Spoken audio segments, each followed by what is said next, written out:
देखिए बच्चों, आज के इस वीडियो में हम बात करेंगे हमारा next topic which is physical divisions. Okay. और ये पार्ट 3 है, पार्ट 4 सॉरी। और बाकी के जो 3 पार्ट्स थे वो हम लोग डिस्कस कर चुके थे। तो अगर आपने वो वीडियोस नहीं देखे हैं तो आप चेक कर सकते हो, प्लेलिस्ट सेक्शन में जाइए या फिर डिस्क्रिप्शन बॉक्स में भी मैंने लिंक दे दी है, तो आप वहाँ से भी जाइए क्लिक करके, तो आपको सारे पार्ट्स मिल जाएंगे और सभी पार्ट्स को देख लेना, है ना, जिससे कि आपको ये पार्ट जो है समझ में आ जाएगा, वरना ये आधा अधूरा लगेगा आपको चैप्टर। ओके। तो वहाँ पर आपको मिल जाएगा, कंफ्यूज होने की ज़रूरत नहीं है। ठीक है, तो चलिए स्टार्ट करते हैं अपना टॉपिक फिजिकल डिवीजन्स। ठीक है, मैप बाई समझेंगे। मैप बहुत अच्छे से आपको समझा देगा ये सारी चीज़ों को। ये मैप दिया गया है बेसिकली, है ना। इसमें आपको इंडिया फिजिकल है ना, तो इसमें बहुत अच्छे से समझाया गया है। इसको भी देख लेंगे अभी ठीक से, पहले ये पढ़ लेते हैं।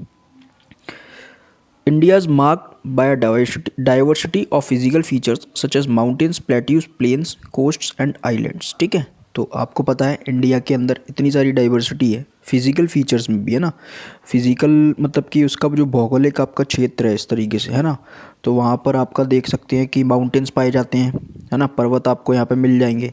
प्लेट्यूज़ मिल जाएंगे, पठार जो हम लोग डिस्कस कर चुके थे बेटा। प्लेन्स क्या होते हैं वो भी हम डिस्कस कर चुके थे, प्लेन्स मिल जाएंगे। कोस्ट्स मिल जाएंगे, ये भी मैं बता चुका हूँ आपको, एक ऐसा एरिया जो कि समुद्र से लगा हुआ हो। आइलैंड्स आपको मिल जाएंगे। ठीक है, तो ये जो है काफ़ी सारी डाइवर्सिटी आपको देखने को मिलती है इंडिया के अंदर। Standing as sentinels in the north are the lofty snow capped Himalayas.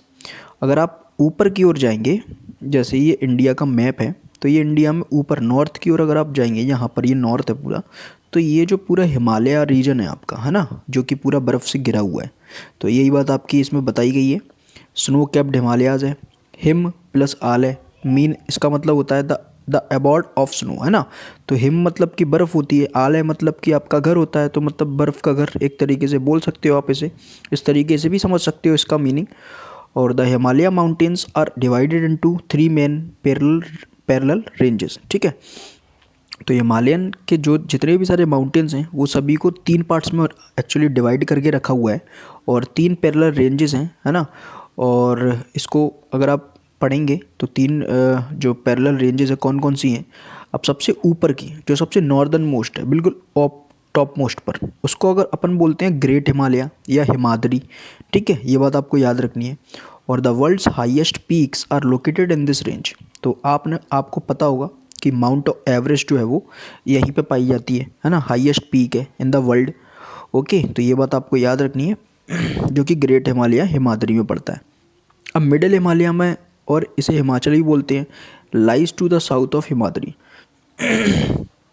तो मतलब कि अगर ये टॉप मोस्ट आपका जो है ये ग्रेट हिमालय या हिमाद्री कहलाता है, इसी के जस्ट नीचे, ठीक है, ये आपका आ जाता है हिमाचल, जिसे मिडिल हिमालय बोलते हैं। ओके, तो ये 2 पैरेलल रेंजेस हो गई। अब आपकी आएगी कौन सी, many popular hill stations are situated here. तो बना देता हूँ मैं, कंफ्यूजन नहीं होना, है ना। तो अपन ये वाली सेकंड वाली की बात कर रहे हैं, तो यहाँ पर कई सारे हिल स्टेशंस हैं, है ना, पर्वतीय क्षेत्र हैं, बहुत अच्छा सीनिक ब्यूटी है वहाँ की, है ना। वहाँ पे लोग घूमने जाते हैं। Find out the names of the hill station, 5 hill stations के आपको नाम बताने हैं। ओके, तो आप सर्च कर सकते हो, कोई दिक्कत नहीं है, ज़्यादा बड़ी बात नहीं है। हिमाचल प्रदेश वैसे भी लोग बाग बहुत घूमने जाते हैं। ओके, तो ये बात आप सर्च कर लेना गूगल पे, आसानी से मिल जाएगा। ओके, और the Shivalik is the southern most range. अब तीसरी वाली की बात करें, साउदर्न मोस्ट, बिल्कुल साउथ की ओर चलते जा रहे हैं अपन, तो ये जो थर्ड मोस्ट जो है आपकी रेंज, उसे बोलते हैं शिवालिक।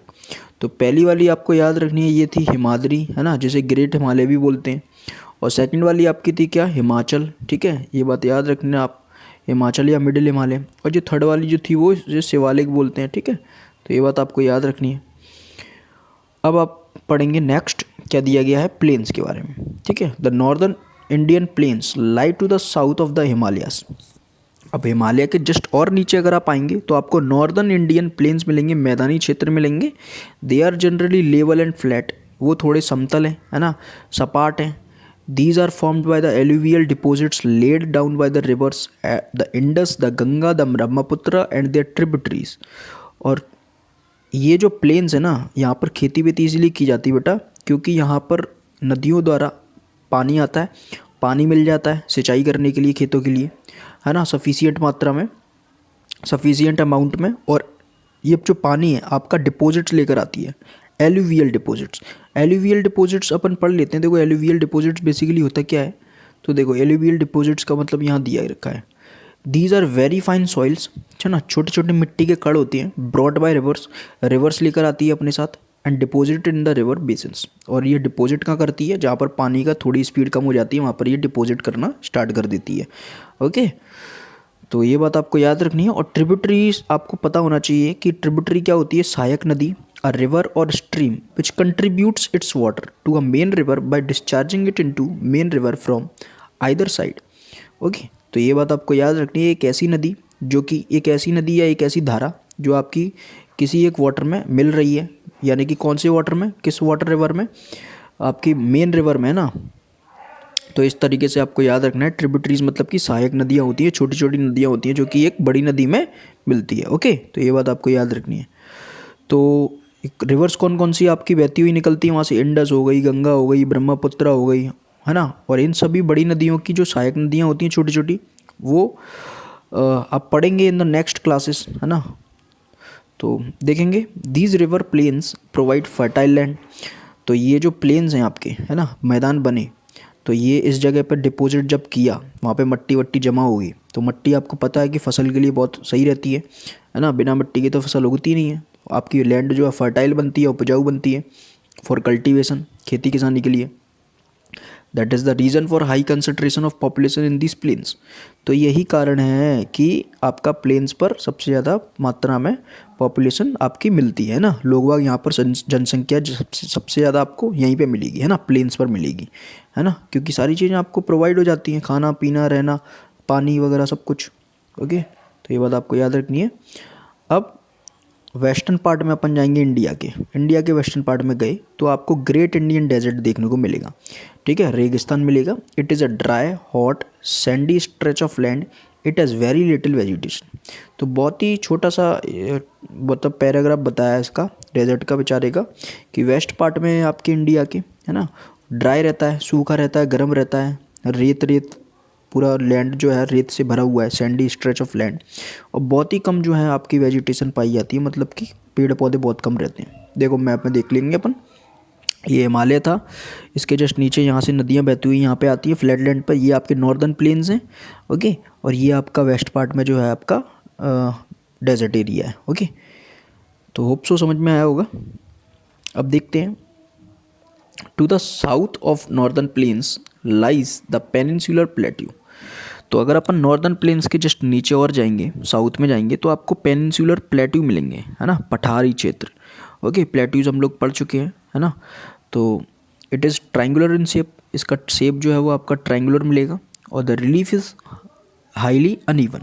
और आपको जो है इसका, आपको पता है जब प्लेट्यू कहीं भी पाए जाते हैं तो उस जगह की जो ज़मीन होती है ना, उबड़ खाबड़ होती है, कहीं कम कहीं ज़्यादा, कहीं ऊंची कहीं उठी, है ना। तो ऐसी ऐसी कहीं इस तरीके से आपको मिलती है ना, कहीं कम कहीं ज़्यादा उठी हुई, कहीं कम, है ना। इस तरीके से प्लेन्स की बिल्कुल फ्लैट रहती है ना, माउंटेन्स की बिल्कुल ऐसी रहती है ना। तो इस तरीके से अब this is a region with numerous hill ranges and valleys, है ना। तो यहाँ ये एक ऐसा क्षेत्र है बेटा कि यहाँ पर आपके कई सारी हिल रेंजेस पाई जाती हैं। और आपके हिल रेंजेस है मतलब कि छोटी छोटी जो माउंटेन से छोटी छोटी जो होती है ना, माउंटेन्स की जैसी जैसी दिखने वाली, उन्हें अपन हिल्स बोलते हैं ना, खाड़ी। तो बहुत सारी आपकी ऐसी रेंजेस मिल जाएंगी, हिल रेंजेस इन्हें बोलेंगे, है ना, छोटे छोटे पर्वत टाइप के। ओके, और इसमें क्या बताया गया है, वैलीज़ आपको मिल जाएंगी, घाटियाँ मिल जाएंगी, है ना। तो नदियाँ जो हैं काटती हुई चलती हैं, जगह बनाती हुई चलती हैं, गॉर्ज बनाती हुई चलती हैं, जिन्हें बोलते हैं गॉर्ज, है ना। तो वो वैली बन जाती है फिर वहाँ पे, है ना। तो दो पर्वतों के बीच में अगर वहाँ से नदी बह रही है तो वो घाटी आप बोल सकते हो उन्हें। अरावली हिल्स हो गई आपकी, one of the oldest ranges of the world, border it on the north west side, ठीक है। तो ये बात आपको याद रखनी है, अरावली हिल्स हो गई आपकी सबसे ओल्डेस्ट रेंज है पूरे वर्ल्ड की, पूरी विश्व की सबसे पुरानी रेंज, है ना, अरावली है। ये बात आपको याद रखनी है।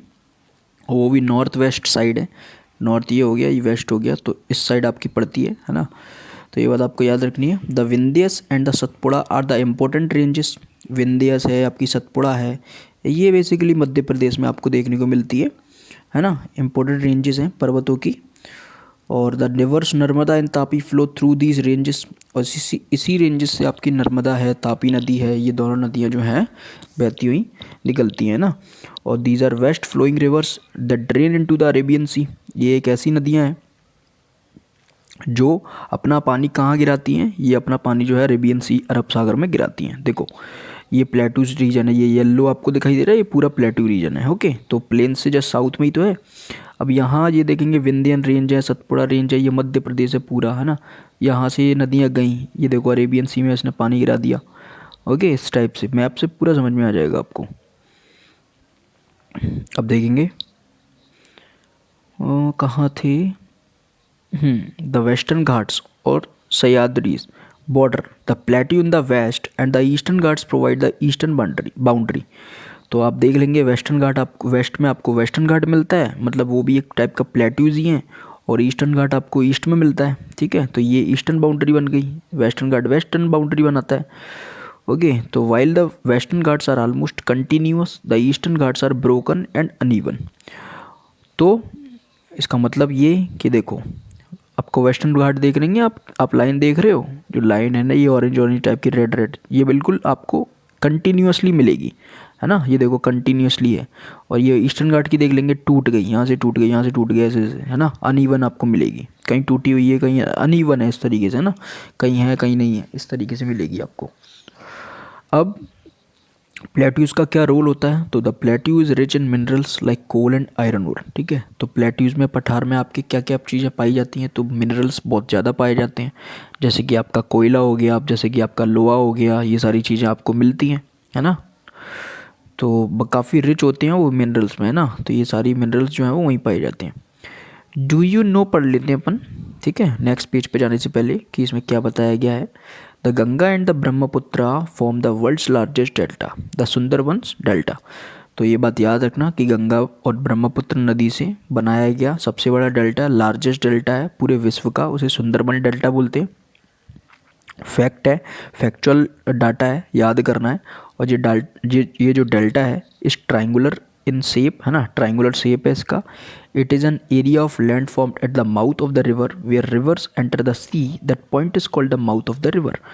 तो ये बात आपको याद रखनी है बेटा कि ये बनता कहाँ है डेल्टा, एक्चुअली ये माउथ पर बनता है ना, किसी भी नदी के माउथ पर। और किसी भी नदी का माउथ कहाँ होगा, देखो मैं आपको बताता हूँ। जैसे ये नदी आपकी ब्रह्मपुत्र यहाँ से निकलती हुई यहाँ से जा रही है, तो ये आपकी बे ऑफ बंगाल में एक बड़ी, मतलब एक बड़ी वाटर बॉडी में ये अपना पानी गिरा रही है ना। तो बड़ी वाटर बॉडी है, बे ऑफ बंगाल में पानी गिरा रही है, तो यहाँ पर आते आते इनकी स्पीड काफ़ी छोटी हो जाती है और ये बिखरने लगती है ना, नदी जो है आपकी बिखरने लगती है। और यहाँ पर ये आपका ट्रायंगुलर शेप में डेल्टा बना लेती है।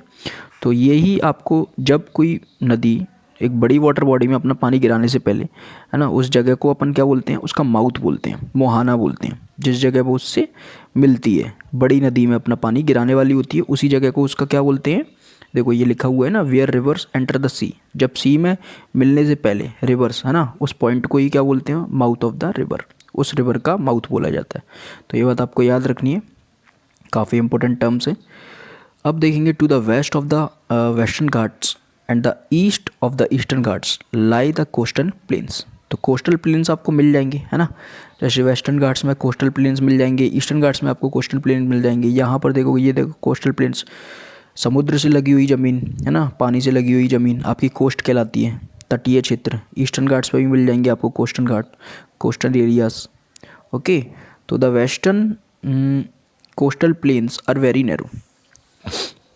वेस्टर्न की अगर बात करें तो वेस्टर्न के जो वेस्ट पार्ट में आपके जो कोस्ट हैं वो काफ़ी छोटे हैं। देखो ये देखो, काफ़ी कम स्पेस है, काफ़ी कम लैंड है ना, तो ये काफ़ी कम है कंपैरेटिवली ईस्ट के, ईस्ट में थोड़ा ज़्यादा है।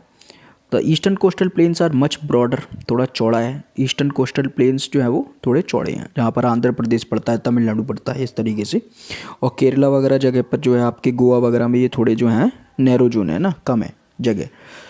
अब there are a number of east flowing rivers. अब आपकी जो नदियाँ हैं जो कि कहाँ गिरती हैं, ईस्ट फ्लोइंग रिवर्स हैं, पूरब में अपना पानी गिराती हैं, ईस्ट साइड में गिराती हैं, या मतलब कि यहाँ गिराती हैं। और यहाँ कौन सी वाटर बॉडी है, कौन सा सी है, बे ऑफ बंगाल है है ना। तो बे ऑफ बंगाल में कौन कौन सी नदियाँ अपना पानी गिराती हैं, तो महानदी है, गोदावरी है, कृष्णा है, कावेरी है। ये drain into the Bay of Bengal, अपना पूरा पानी बे ऑफ बंगाल में गिराती हैं। These rivers have formed fertile deltas, ये डेल्टास बनाती हैं, बहुत ही फर्टाइल, है ना। सॉइल वॉइल वगैरह बहुत अच्छी रहती है इस जगह पर। एट देयर माउथ, है ना, माउथ अभी मैंने समझाया था। The Sundarban delta is form where the Ganga and the Brahmaputra flow into the Bay of Bengal, ठीक है। तो बे ऑफ बंगाल में ही जब गंगा और ब्रह्मपुत्र नदी अपना पानी गिराने वाली होती है, तो वहीं पर आपका क्या होता है, एक डेल्टा बनता है, और उस डेल्टा को बोलते हैं Sundarban delta, which is the largest delta in the world. तो ये बात आपको याद रखनी है, ओके। अब डू यू नो में आप देख लेंगे कोरल्स क्या होते हैं, what is corals, what is coral. तो corals are skeletons of tiny marine animals called polyps. तो पॉलिप्स होते हैं क्या, आपके छोटे छोटे मरीन एनिमल्स हैं, मतलब कि पानी में पाए जाने वाले जानवर, ओके। तो उनके जो स्केलेटन है ना, उनका स्केलेटन है, उसी को ही कोरल्स बोलते हैं, ओके। तो when the living polyps die, जब ये पॉलिप्स मर जाते हैं एनिमल्स, तो देयर स्केलेटन, उसका स्केलेटन बच जाता है, और other polyps grow on top of the hard skeleton which grows higher and higher, thus forming the coral island. Figure 7.4 shows the coral island, ठीक है। तो ये कोरल आइलैंड आप देख सकते हो, इसमें कैसे एक के ऊपर एक के ऊपर एक के ऊपर लेयर बनती जाती है, बनती जाती है, बनती जाती है, किसकी, कोरल्स की। तो इसे कोरल आइलैंड बोलते हैं। यहाँ पर कई सारे पॉलिप्स जो हैं जी देखो मर गए हैं, तो एक के ऊपर एक के ऊपर एक के ऊपर ऐसे जो है ढेर बनते जाता है, और ये आइलैंड ऐसे बनता जाता है, ठीक है। तो ये बात आपको याद रखनी है। अब ये कुछ फिगर दिए गए हैं आपकी बुक के, देख लेना अच्छे से, काफ़ी इंटरेस्टिंग फिगर्स हैं। अब देख लेंगे two groups of islands also form part of India. आपके इंडिया के बारे में अपन ने पढ़ लिया, माउंटेन्स पाए जाते हैं, डेजर्ट्स पाए जाते हैं, प्लेन्स पाए जाते हैं, प्लेट्यूज़ हैं, ओके, और आपके घाट्स हैं पढ़ लिए, वेस्टर्न घाट, ईस्टर्न घाट, कोस्ट पढ़ लिया अपन ने। अब इनके अलावा इंडिया के दो पार्ट और हैं, दो आइलैंड्स और हैं। तो ये बात याद रखना, इंडिया का ही हिस्सा है वो, एक है लक्षद्वीप आइलैंड्स और दूसरा है अंडमान एंड निकोबार आइलैंड्स, ठीक है। तो लक्षद्वीप आइलैंड्स आपका पड़ता है अरेबियन सी में, है ना। These are coral islands located off the coast of Kerala, ठीक है। तो केरला के पास ही आपके कोस्ट है, वहीं उसी के आसपास ही आपके क्या है, ये लक्षद्वीप आइलैंड्स हैं, कोरल आइलैंड्स हैं बेसिकली, है ना। कोरल रीफ में बता चुका हूँ। अब दूसरी ओर अंडमान एंड निकोबार आइलैंड्स हैं, तो ये आपके पड़ता है साउथ ईस्ट में, India mainland in the Bay of Bengal, Bay of Bengal में पड़ता है। बे ऑफ बंगाल आपका ईस्ट में है, तो ईस्ट साइड में Andaman and Nicobar islands, okay. और do you know which group of islands were affected by the tsunami in 2004। तो ये बात आपको सर्च करनी है कि कौन सा आइलैंड्स आपका जो है अफेक्ट हुआ था सुनामी में, 2004 में जब सुनामी आई थी। चलो मैं यही बता देता हूँ आपको, अंडमान एंड निकोबार का ही पार्ट जो है वो डूब गया था, एक पार्ट। अब वो कौन सा पार्ट डूबा था ये आपको सर्च करना है, ओके, और बताना है in the comment box. Find out through newspaper reports and by speaking to people how in different ways people face this challenge when tsunami struck the Indian coast, okay. तो ये आपको search करना है, speaking लोगों से पूछना है कि कैसे फेस्ड करते हैं चैलेंजेस वगैरह जब सुनामी आती है, इंडियन कोस्ट गार्ड वगैरह, इंडियन कोस्ट वगैरह। तो tsunami is a huge sea wave generated due to an earthquake in the sea floor. और ये बात आपको याद रखनी है कि समुद्र के अंदर जो सी फ्लोर होते हैं वहाँ पर जब भूकंप आता है तो उसी से सुनामी की लहरें आती हैं, ओके। तो इसी के साथ आपका जो चैप्टर है बेटा फिनिश हो गया ऑलमोस्ट पूरा, और ये आपकी एक्सरसाइज है। तो कोई भी डाउट लगता है आपको तो you can ask me in the comment section, freely पूछिए, कोई भी डाउट है उसका जवाब मैं आपको दूंगा। आपको क्वेश्चन आंसर्स की प्रॉब्लम आ रही है, अगर आप पढ़ के क्वेश्चन आंसर्स कर सकते हो तो बहुत अच्छी बात है, बहुत ज़्यादा अच्छी बात है। और नहीं कर पा रहे हो तो एक बता दीजिए कमेंट बॉक्स में, मैं आपको सेपरेट वीडियो लेक्चर बना दूंगा क्वेश्चन आंसर्स पे, ओके। और वीडियो को ज़्यादा से ज़्यादा लाइक करें, सब्सक्राइब करें, शेयर करें टू द नीडी स्टूडेंट्स, ऐसे बच्चों तक पहुँचाएँ जिन्हें इस तरीके से पढ़ना पसंद है, पॉइंट टू पॉइंट वो पढ़ना पसंद करते हैं, बुक वाइज पढ़ना पसंद करते हैं ना। तो ज़्यादा से ज़्यादा पहुँचाएँ, है ना, यही आपसे रिक्वेस्ट है। फीडबैक ज़रूर दें कि कैसा लगा आपको वीडियो, इससे हमें पता चलता है ना, मोटिवेशन मिलता है। और चलिए मिलते हैं नेक्स्ट वीडियो में नेक्स्ट चैप्टर के साथ। ज्योग्राफी पूरी कंप्लीट ही होने वाली है almost. Till then goodbye, take care and thank you.